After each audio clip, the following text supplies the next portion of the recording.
Omuna gari chiwa kusika kuno. Muna kutodza ani. I'm telling the boys.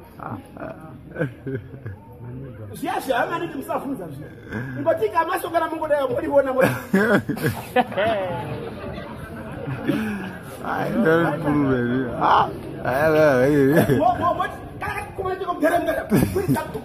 Kutoa Orupa. Sunga. Datenta idea goje. Shata ikachukua kwa makawi kwa usema bande mna. Waisunga ne gabi kana. Yabuku dadi. Kali swati kwa ngera osubure rimwe. Mutusinge group.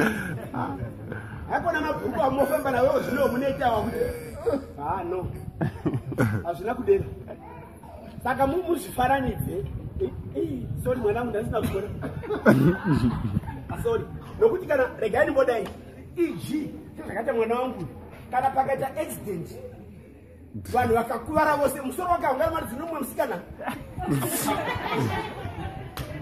Jua unaona ngoto unaona mukashi. Autora kunamira pana Licious.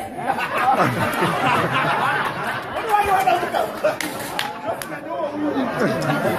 Bom tempo. Dura vai,